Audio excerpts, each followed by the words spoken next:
I had time to think, and I went, I've been trying to be a real estate investor. Guess what I've done? I bought 2 duplexes. What am I doing? This is the time to do it.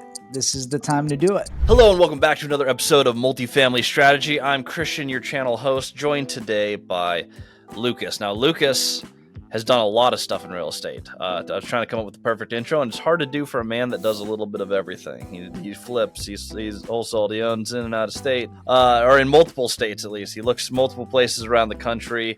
He runs the #1 mid-sized real estate team in Seattle. They've completed over 700 transactions, over $500 million in real estate sales. That's by itself is just absolutely ridiculous. He has some really interesting takes on where the market's headed and technology we're going to talk about on this. I think this is going to be one of the most interesting episodes we've seen. So stay tuned all the way through because we're going to take this a few different places. Lucas, welcome to the channel. Thank you. I'm excited to be here. All right, let's start out with, I think that the headline here, $500 million in transactions. Yeah. That's a lot of real estate. You have a team, Yeah. and you have built a business where you guys can move some real estate. Yeah. What type of real estate do you specialize in? Is this mostly residential? Is this multifamily, commercial? What makes up that $500 million of transactions? Yeah. So about 95% of our transactions are residential real estate sales. We service King, Snohomish, Pierce County, so the greater Puget Sound, Seattle area. And I have an amazing team, man. I have an awesome team, and our business is built out of #1 data, a very data driven approach, right? Where we're able to provide. See, the market here in Seattle, we're dealing with mainly tech clients. These are very analytical people. Right. So we need to be able to provide good data and good insight for them to feel confident in getting into an asset class that they might not be as familiar with. So, yeah. And by the way, for those who don't know, King, Pierce, Snohomish, that's like Seattle core markets. That's a lot of agents you're competing with. Majority of Washington's, I think we have 23,000 agents in the state of Washington. That's right. To be doing that many transactions, it is a competitive market. There is a lot of agents we're going to do between 0 and 1 deals this year. Oh, absolutely. A lot of them got out of the industry altogether. Yes, which, by the way, side note, love down markets like this. Cleans up a lot of the extra. We had a lot of fluff in that industry. We've done we've had a nice rinsing here over the last few years with interest rates. Purge. I love a shock to the system. Oh, for sure, man. We call it getting rid of the messy middle. Like, if you're not really sure what you're doing, get out, leave it to the pros. We're all for it.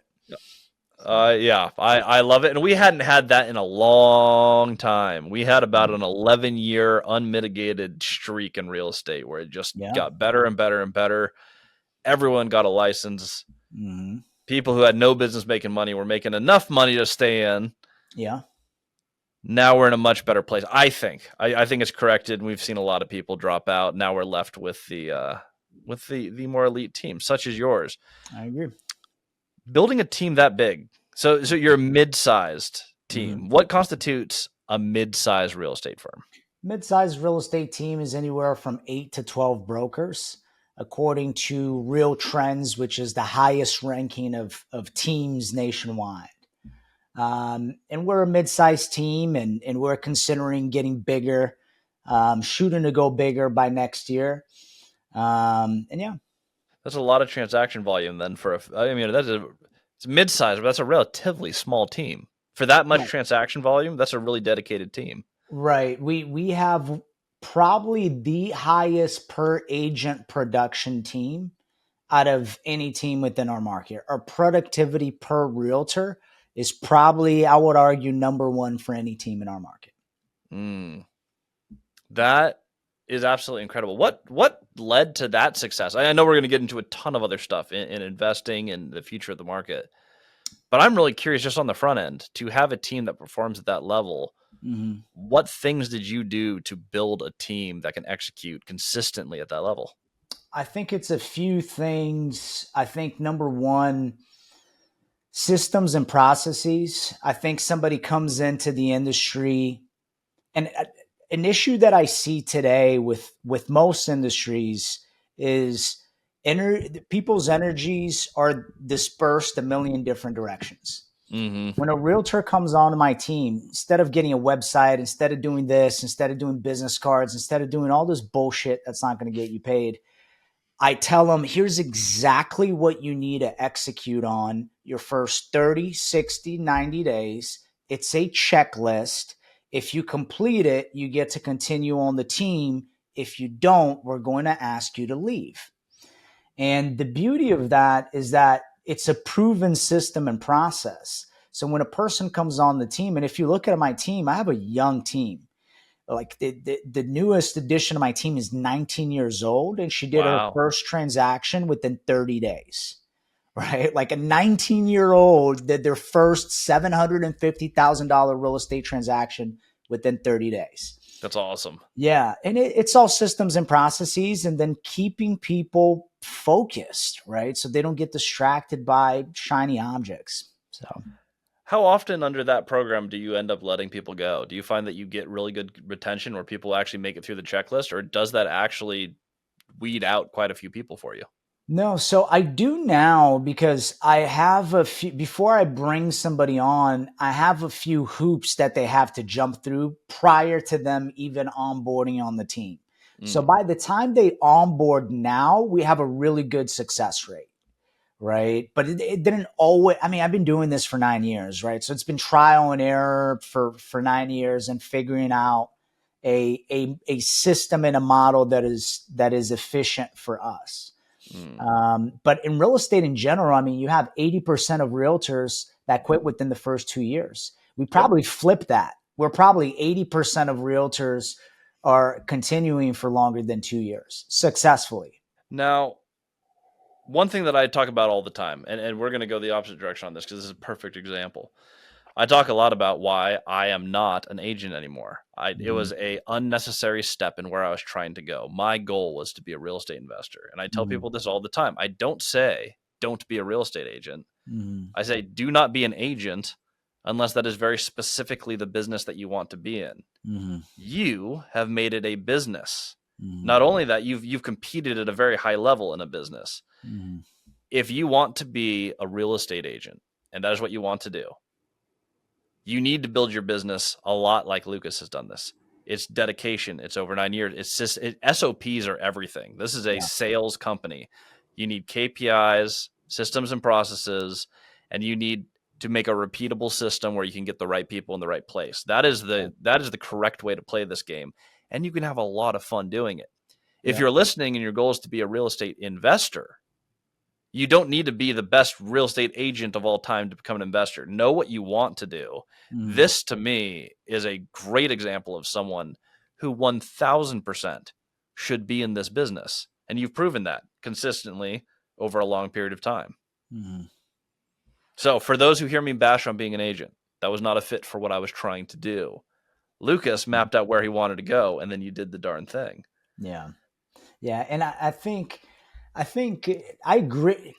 I agree with you 100%. And I think I got into the investment side of the business a little late in my career. I wish I would have entered the investment side a lot sooner because, to be honest, the margins are just a lot better. Yes, they It's are. just plain and simple. You know, real estate margins are not the greatest. However, um, it's still it's still a great career, man. I mean, like you could be in your early 20s, and if you're willing to work, you could get into this and make six figures your first year. And you could learn the business that way. And you could learn Mm. investing and a little bit about developing, and you could learn, you know, who the players in a marketplace are. It's still a great career. I just think that for, you know, eventually you want to grow out of it, right? Hmm. I would highly I see all the big real estate teams nationwide, like the really massive teams. They're all slowly getting into the investment side in terms of doing some wholesaling, some flipping. So I think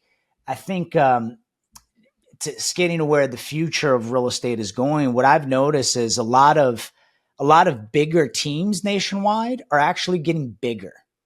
Mm. In the last few years, we've had this the industry really shrunk in a lot of ways. So for example, like one of my top producers used to have his own team and now he's on Mm. my team, right? So you see teams getting bigger. And I think with that comes a huge opportunity for ancillary businesses, for off market, for insurance, for title, for escrow, for mortgage. So yeah, it's exciting times. Now, this is actually a really good transition point. The future of real estate, and you're on the residential side, mostly single family. You invest in multifamily, Mm-hmm. but you're seeing, I mean, front lines. You're seeing a lot of the changes that are in place, and you just said it is not the same game it was. We're seeing a lot of teams merge. You're seeing a lot. I call it kind of corporatizing, where you Mm-hmm. get systems where, like my company, I have in-house property management, we have the investment, I have the education branch, I Nice. have the media branch. Like I have multiple companies within one. We're seeing a lot of people go this route where you have Mm-hmm. efficiencies Mm-hmm. in building teams and combining businesses and creating a bigger engine. Mm-hmm. I don't think real estate, even 3 years from now, is going to look like it does right now. We've already seen massive changes nationally to how commissions are treated. Yeah. Technology is taking off. Yeah. As someone, doing 700 plus transactions, I mean, you're in this every single day. Mm-hmm. What do you see happening over the next 5 or so years in residential real estate? Yeah, I think it's going to be completely different than what it is today. Mm, Um, and of course, a lot of this is speculation, but it's educated speculation, right? But no one knows for sure. But what I think where we're going to be is I think the role of a realtor, I know for me and our team, we're a lot more involved and way more of an advisor than we were 10 years ago. Like my realtors have to understand taxes, that at least the basics. They yep. have to understand, hey, what's the stock market performing and how is real estate a better performing asset class? So I think the role of a realtor has already changed so much in the last 9 years in terms of how competent they have to be. I think in the next 5 to 6 years, I think our role is going to be a lot more of consultants. I think individuals are going to be able to have their phone and go tour a house if they want to.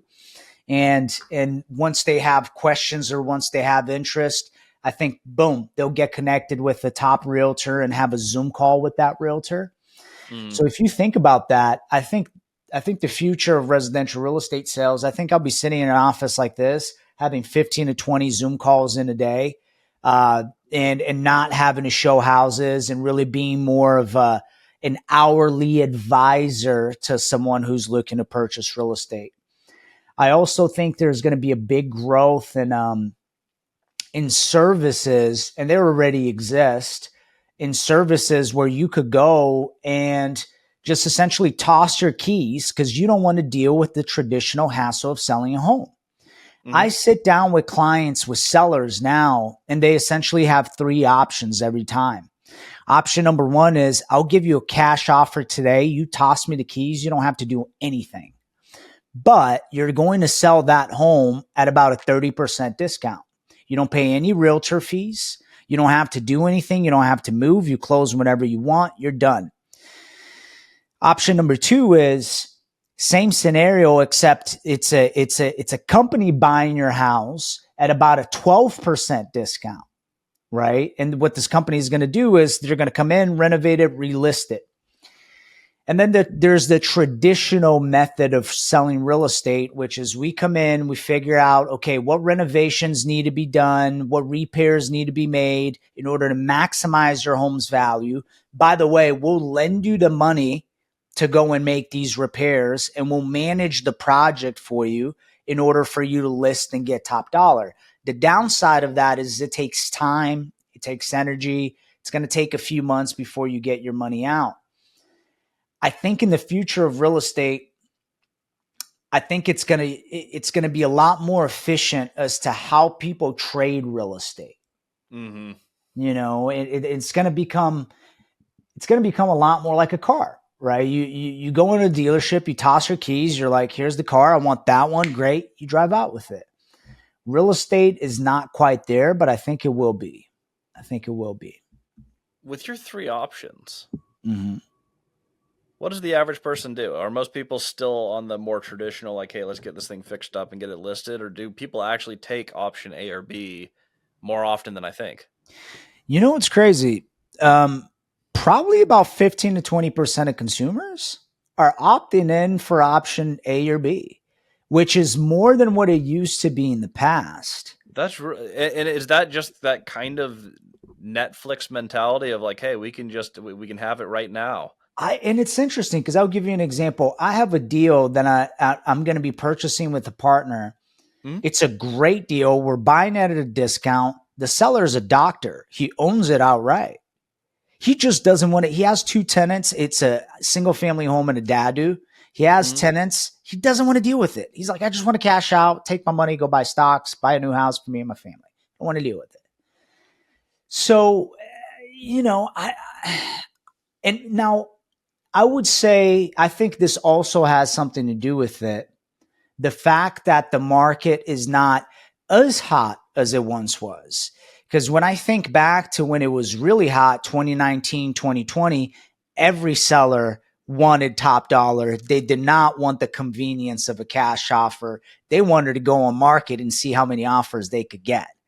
I think Mm. because the market kind of slowed down a little bit, I think we're seeing more sellers opt in for the convenience instead of top dollar. And this is actually a really interesting thought because I haven't thought about this as much in residential, but the convenience, we have become accustomed to that, right? In the past several years, we have DoorDash to get your food to your house for a nominal fee. Yeah. You can go to Carvana and have you don't even have to go to the dealership to toss your key. Right. They can bring the car to you. Right. Do we just culturally shift to a thing where we actually do see a lot of people who do have money, like your Mm-hmm. doctor friend, Mm-hmm. and it's like, hey, you know what? Convenience is great. I have the enough money, a 25-30% discount's acceptable. I can turn this into cash right now. It's over. It's off my hands.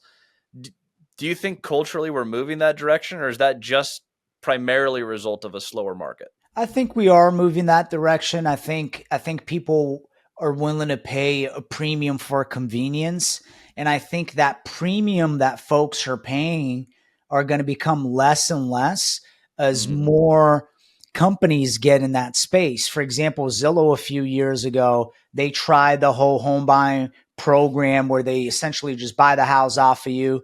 They lost a lot of money. They were not successful in that, right? But I think some company, Open Door, maybe one of these companies are going to crack the code and they're going to be able to make it pretty damn convenient to where a person is taking just a small discount for the convenience. And for a lot of consumers, that's attractive. If you got kids, if you got a chaotic life, you don't want people through your house. You don't want, it's just a lot of hassle, right? It's a lot of hassle. So, I think the successful realtors and the successful teams will be able to provide all the options to a consumer, right? Which I think is one of the things that have made us pretty successful is we don't have just one option, sell your house. We have several options. What fits you, your lifestyle, and your goals better? Our job is to find the solution for you, regardless of what it is. And So, I like this trend because what this results in is you have consolidated teams. You don't have 23,000 agents in Washington State competing for the same deals. You end up with less people mhm. with a higher pedigree. You have more Right, options. You're a more specialized unit. right.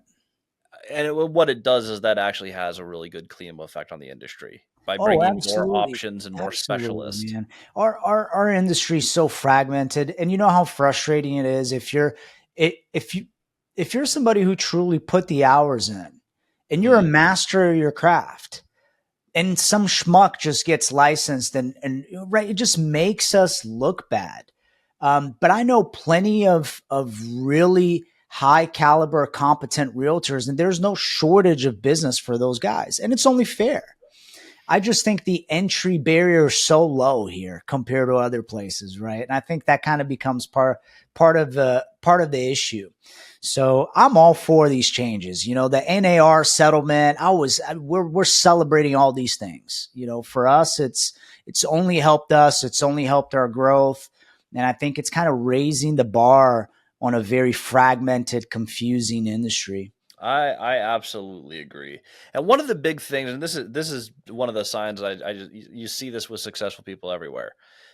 The people who can change and adapt the fastest make the most money. I've worked for Yeah. the CoStar Group for years, Oh, and is that the right? Okay, very most cool. money I ever made was when they would do a major change, a major acquisition. They would screw with the comp plan, and what happens is, out of 300 reps, 290 of them would complain about the new comp plan and the changes and how they're not going to make any money, and the other 10 of us Made all would the clean money. up for about 3 months while everyone was complaining about how they weren't going to make money. Dude, We that's would go, awesome. okay, well, under this new plan, what is incentivized and how do we Yeah. sell it all before everyone else does? Yeah. And it's like that in every single industry. I have never seen an industry where it's not like that. Yeah. Those who can adapt to change, positive or negative change, if you adapt first, you usually make a whole lot of money and Yeah. you move forward and you take market share. Yeah. You said exactly what I would expect someone who's doing really well in business to say. Is like, we're celebrating the NAR thing. A lot of people complained about it. You came in and said, hey, guess what? Less competition. People are confused. We're just going to go ahead and just you play the game where the goalposts are. And if they Exactly. move the goalpost, you'll go play over there. Yeah. And they will move the goalpost. And they will move the goalpost. That is Yeah, the only thing I can exactly right. promise you. They will get regulations in, and Yeah. it will happen in business. And taxes will change Oh, regardless of for who is in sure. For presidency, sure. whoever has the office. It doesn't matter. Yeah. There will be changes, and you can complain Yeah. about them, or you can go ahead and just continue playing the game under the new rules. Yeah. I absolutely love that. That's actually one of my favorite little takeaways from this. I hear that, and I'm just like, one of the best life lessons I've had is watching that as a sales rep, just being like, wow, it Yeah. really is like 290 out of 300 people Yeah. will just get crushed by the smallest changes. Yeah. Yeah. And the crazy thing is, I feel like I feel like COVID really messed people up, man. COVID made people not be able to take on adversity and want to challenge themselves, right? Like it's I feel like as a culture, we used to be a culture that would welcome a challenge. Now, at the first sign of adversity or change or struggle, people just completely throw in the towel and look for someone to blame. And I think that's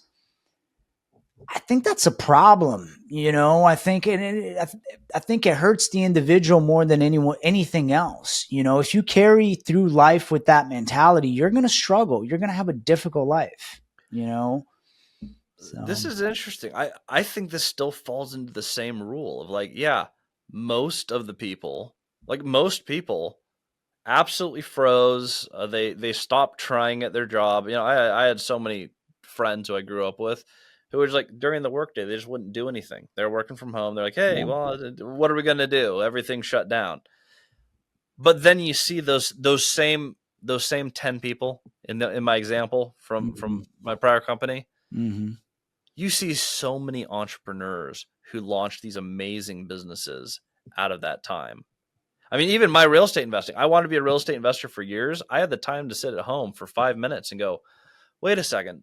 Now that I'm not, just wake up, go to the office, come home, go to bed, I had time to think. And I went, I've been trying to be a real estate investor. Guess what I've done? I bought 2 duplexes. What this am is I doing? this is the time to do it. This is the time to do it.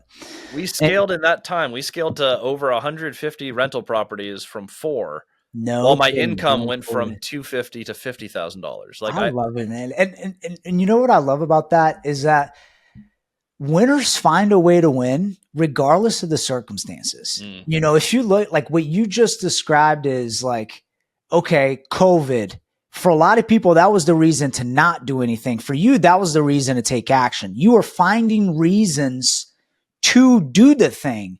While I think there's a lot of people finding reasons to justify not doing anything. And I think really, man, that is a mindset thing, right? That is the 6 inches in between your ears that I think a lot of entrepreneurs and I think a lot of business people haven't really fully sorted that, and I think it's so critical. And whatever you go try to do, it's information is everywhere, but implement it. Like how many people actually implement you could go and start a business today just off what they probably find off of your YouTube channel. You could probably start a very successful business just from free stuff you find online. Yeah, Very few absolutely. people will do it. And that's the funny thing. You can give people the path, but it's so often that they won't choose to take the steps. I think the simplest thing that one could do is, if you have a goal, go out and meet the people who've already done the thing you want to do. Mm, Like, just get in the same room with them, paid or I agree. unpaid, doesn't matter. You can do I it for agree. free. I did it for free when I didn't have any money. But you get in front of the people who've done the thing you want to do. You want to buy 100 rentals? Go find your market and interview the few people who have 100 rentals there. You Mm-hmm. move from an outsider to an insider. But most people presented with that will not make that phone call, will not get out there, and won't meet those, even knowing that, okay, well, that is the most efficient path. Yeah. 99% of listeners to this podcast are listening right now. You're not Yeah. going to do anything. You just Yeah. won't, Yeah. regardless of what you hear. This podcast is for the 10, 20, 30 of you who are going to hear this and go, oh, wait a second. Yeah. Maybe there's something we can do. Now, I think that mindset, different people are geared different ways. So I think there is some people who are natural sales reps. There's some people who have some inclinations, but I don't think that prosper from it through adversity. I don't think anyone inherently has that. I think that is a learned thing that you learn from pushing through adversity. Yeah. I'm curious if anything Yeah. comes to mind for you where you learned that skill. Were there a few points or a specific example where it's like, man, I learned that when I push through adversity, I pull ahead of everyone else and I move forward personally. How did you learn that Dude, skill? Because it's that's fun. rare. Yeah. And I think it's funny because if you saw how I grew up and how I was as a kid and growing up is so different than who I am today. And there is something really rewarding about building the person that you really admire and you want to be. You know, Mm-hmm. I was very shy, very timid as a kid. I'm pretty outgoing. I have no problem sparking up a conversation, looking someone in the eye. But these were all challenges that I had, like at different stages of life. I had to kind of, you know, I believe in this, and it might sound woo woo, but if you're listening to a real estate podcast, you don't have anything to do with real estate, but you're kind of intrigued by real estate. You're like, there's something interesting here, like something is calling your name within that real estate thing. It is a calling, it is an interest. And I think a lot of the times what people fail to do is actually listen a little bit to that calling and say, I don't know why I like this real estate stuff, but let me take the next step. Let me go meet somebody. I really like this workout stuff. I don't know, but let me try going to I think being bold enough to just listen to your intuition or that voice or that calling of something that interests you, I think that will show you the next step, right? The next challenge to overcome, the next lesson. And man, I mean, like through that, there's always challenges, there's always adversity, there's always points where you might think, oh, am I strong enough to handle this? Is this too much? Is this if you just don't quit and you just keep showing up and you keep listening to the thing that you're still interested in, yeah, this real estate shit's pretty hard right now, but I'm still kind of interested. Then just keep going. And before you know it, you look back and you're like, oh my God, I've been doing this for 9 years. I've done all this. Like, dude, I look back, I'm 32 now. I look back, I'm like, dude, 11 years I was driving 92 Ford Escort, dead broke. You know what I mean? It's kind of crazy when I'm not where I want to be, but I'm like, shit, it's kind of crazy when you just follow the path without overthinking it and without trying to have it perfect, you know? And it's also enjoyable, you know, that journey should be enjoyable. Well, that's something I mentioned this. Actually, we just filmed a podcast right in front of this, or right before this, where we talked about the same thing. But I absolutely love this. There are so many ways to make money in business. In real estate, there's 100 ways to make money in real estate, and all of them work. Yeah. Some better than others, but there's unbelievable amounts of ways to make money in real estate. You can make money in any business. Hmm. Enjoying the adventure, choosing something Yeah. that you're called to and passionate about. It could be anything, but Yeah. it's hard to be being a real estate agent to the level that you are building a team. You're an Hmm. entrepreneur. You're a CEO. Yeah. You're not a real estate agent. You're not a broker. You're an entrepreneur. You're a Yeah. CEO. When you're running a company and you're organizing people, there's stress, there's turnover, it's hard. And if it's not fun, there's other ways to make a lot of money. There Yeah. really is. Choose something that you're going to enjoy enough and you're Yeah. passionate enough about, where when it gets hard, it's worth pushing through. Right. I happen to be someone who loves buying real estate. I love, even when you get a whole bunch of hate online as land, actually, especially, I think that's my favorite part. Personally, I have a lot of fun with those. You get a lot of hate online. Oh, unbelievable! Especially, so we do about 20% of my portfolio is Section 8 Yeah. and subsidized housing, and we are Okay. super good at Yeah. renovating. So, like, our thing and what I feel good about, like, I'm passionate about this. We Yeah. go into cities that have a significant amount of unplaced vouchers the prior year. So, like, you Okay. have a low income housing need that you are failing to meet. Yeah. I love renovating properties. We'll actually buy slummy properties. We'll make them very nice. My camera decided it's done apparently. So we're back to the No issue I had problem. last time. Everyone, welcome to the lame camera. We're not going to let that stop us. Have fun looking at my nose for those watching on YouTube.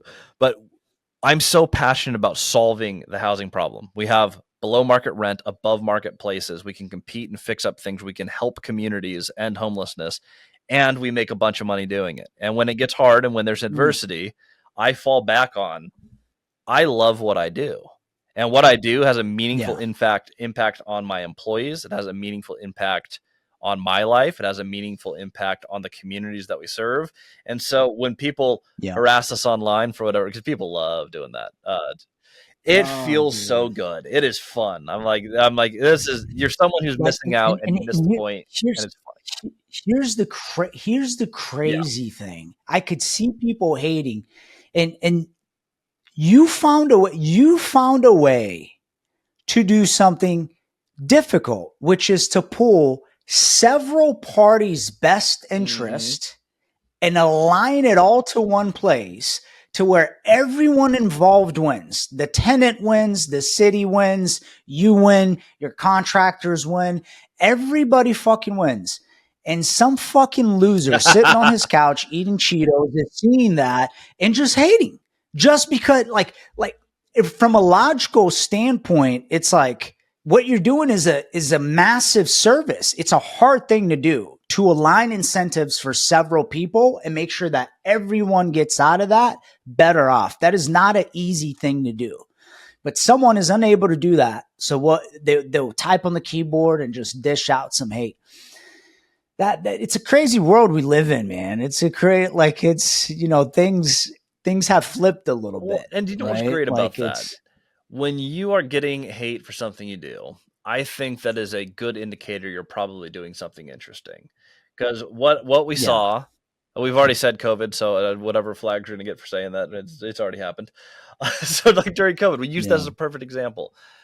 Those you had so many people just shut down, and those are the people who are sitting on their keyboards who have time to dislike what you're doing.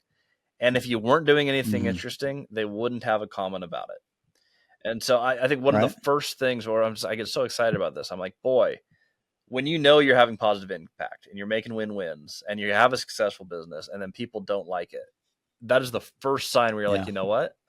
I think we've done it. I think we're on the side doing of something right, success. We're that, yeah, using the CoStar yeah, example, I'm not one of the 290 people who are complaining about what's not working. We're one of the 10 people who are yeah, making a boatload of money, doing the right thing and moving the company forward, which is what we're here to do. Take that mindset into yeah, being an entrepreneur. I mean, you really become fairly unstoppable. I think we have such a yeah, squishy society, especially if you're a younger entrepreneur. If you're someone coming up through the yeah. Gen I Z agree. or whatever the next one is, Yeah, you're coming through these yeah, really soft competition. You will steamroll everyone if you have a little bit of drive and dedication. 100%. 100%, dude. And I know a few of these younger cats, like these kids, some of these fucking kids are smart nowadays, man. I've been to some Mm, events where these kids are like 20, 21 years old. A 20-year-old at an event that's like $5,000. And they took their money instead of going to college and they're like, I'm going to pay for mentorship for all these areas that I'm actually hmm. interested in. And some of these kids are like, if they get serious and they put down the fucking TikTok and they actually go and roll up their sleeves to go put some work, man, some of these kids are getting so far ahead. But the recipe is the Mm, same. The recipe is the same. Like the recipe is like at the end of the day, someone's got to do some fucking work. There's some sort of value that needs to be yep. provided. I think social media and the news and the narrative has made people think that, well, yeah, if, rah rah. No, at the end of the day, like there's value. You need to be better. You need to do more. Work needs to be done. Problems need to be solved. And sorry, you don't feel good today, but world Yep. goes on, and it's like that. We have to adjust a little bit. I think we've skated too far one direction. We got to bring it back to reality a little bit, I agree. But So, man, if you are by any chance a young entrepreneur or a beginning entrepreneur, even if you're just trying to compete, it is a great time to get in with a mindset of like, let's just get out here and win. oh, I tell newer realtors, I had a conversation Mm, yesterday with a guy who's like, hey, I'm considering he has two kids. Sharp guy reached out to me. He said, hey, I've been in real estate for 4 months part time. I have a corporate job. I got a job offer for Amazon to make $180,000 a year with stock options. The stock options are included in that 180. And he was like, should I do real estate? It's always been a dream of mine. I'm like, dude, like, to be honest, if you get into real estate and you take it really seriously, you make a lot more than mm-hmm. A 180. lot more. It's just like you have to take it seriously, and you have to have a, like, you could show up in some jobs and be a little bit kind of like, for a whole week, right? Like you could kind of show up, fly under a radar, do a little bit of work and not get fired.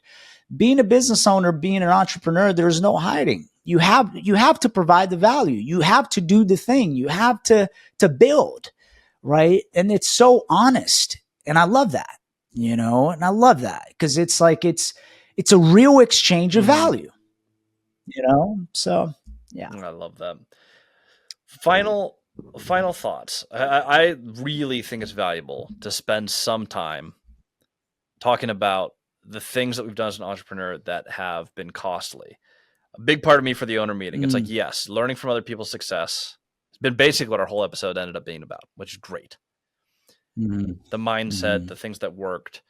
There are some things in my career where it's just like, man, had I done things a little differently. I bought a resort at one point and I was like, that was total distraction from the rest of oh, my no business. It kidding. made money, but I Yeah. haven't enjoyed it at all. It distracted from everything else because I got shiny object syndrome.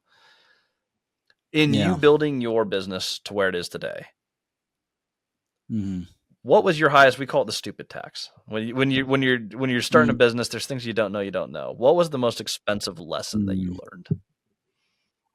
Oh, Monetary or dude. emotional? Sometimes it's like we burned a friendship. Sometimes You it cost me $1 know, million. What is it for you? oh, there was I've took so many licks in my 9 years, you know what I mean? Like, it's like, um, I could think of two. One I actually learned this year. And by the way, I look back on these things and I'm like, what a Mm-hmm. blessing. You know what I mean? Like, what a lesson I got to learn. Cause like you take a big haymaker like that, you get punched in the mouth. You're going to learn to protect yourself a little better. The first one that really hurt emotionally is a few years back. My team, I was really building out the team. My team was the biggest it had been at the time, about 15 or 16 realtors. And I've always harnessed or tried to harness a culture, and we were all friends, like these. My COO was at my house having dinner with me a week and a Mm-hmm. half before I left out of the country, right? And I left out of the country and I thought everything was fine. And I was, on my flight, I was chatting with some of the people on the team, and I had gone to Mexico for a vacation for 10 days. And during those 10 days, my COO took everyone out to lunch and took everyone out individually and tried to get everyone to start a new company with her. And realtors are an individual, they're Yeah. ICAs, independent contractors, right? And about 5 or 6 of them chose to do. I found out once I got back in the country, and it was a fire drill because she had access to my whole database, everything, right? And that was a big heartbreak, and also a big I had this illusion that, a lot of the people, I had this illusion that people that I do business with, we were going to be in business forever. And I've learned that some people that might be the case. Some people might travel down the road for a few years, and some people are just flat out pieces of shit, and you need to be able to tell who's who. So that was a big lesson for me. Luckily, we recovered, and everything worked itself out. The second big lesson that was a big financial one this year, and this is a common theme that I'm realizing for me. Some people need to verify first before they trust. I tend to trust first and then verify later. I have I have a more I tend to see the best in people, and at times that bites me in the ass. I hired a contractor for a flip this year.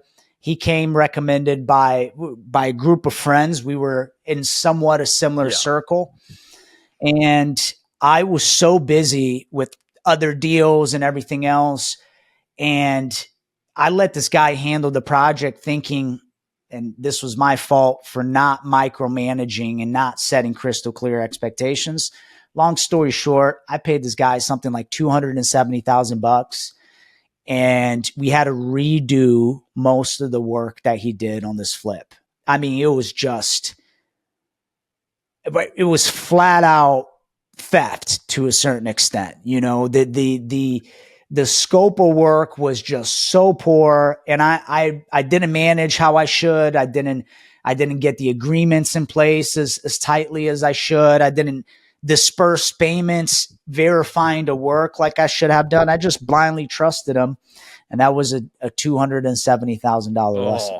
So And yeah, those happen, and I've had a similar one with handling legal where they just didn't really get anything done. But boy, try disputing a legal bill against a lawyer. yeah, Unless you are a lot richer than I was at the time, there's not much you can do.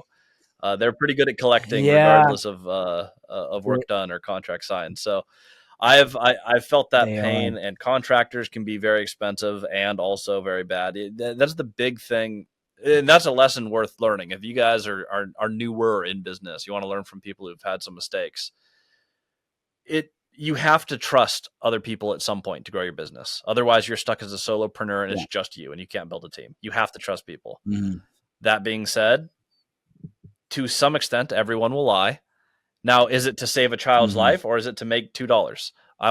You need to figure out Mhm. where that level of trust needs to be, because some people will try to screw Mhm. you over $2, and some people are worth having on your team. So your ability to Yeah. identify that, I think, is huge. That's a great lesson, Yeah. and one that I know everyone, regardless of how many times you hear this in a podcast, to some extent, you're going to have to learn it on your own. Everyone gets burned by Yeah. someone at some point in business. By someone at some capacity, and you get better at it. You Mhm. you get better at setting up guardrails. You get better at trusting but verifying, at putting agreements and micromanaging, and it's just part of growth, man. It's part of business. So that was a good lesson. Grateful Speaking of for it. success and growth in business, I'll end on this. The Mhm. winner circle. You actually have a group that I find this Yeah. very interesting. This is a community model, and I have the privilege to interview a lot of people who have a lot of different programs. And there's some people have courses, some people have Mhm. mentorships. We really do screen to not have terrible gurus on here. So if I'm going to have someone on here talk about their program, it's because they're actually doing something that is interesting and legitimate. And we talked about this before hopping on the podcast, and I love the concept of the winner circle because it feels authentic, it's real, it's simple. But tell us a little bit about what the winner circle is, because I think it fits into totally what we talked about in this podcast with mindset and authenticity. And what is the winner circle? Yeah. So I don't think any of us need more information. I think we're drowning in more information and more content and more news and more things and more. I think we need better implementation, and we need to be better. I think that's the thing that is missing. All the winner circle is, and this is the same program that completely changed my life. And all the winner circle is a program that will hold you accountable to things that will actually make you a better person and will get your subconscious mind to trust yourself. Most of us don't trust ourselves. The reason why you're not going to go start that business is because you don't trust yourself. The reason why you're not going to buy that property is because you don't trust and believe in yourself. That is a fact, dude. So the program is centered around mindset, fitness, and real estate. Real estate comes last because there's no real estate if if they're not able to take action on the small things. Good luck running a business. So the program is pretty simple. We have, we create certain habits that we want each person to execute on. And then we track, it's an app, it's very easy to use. And we just track your adherence to the program.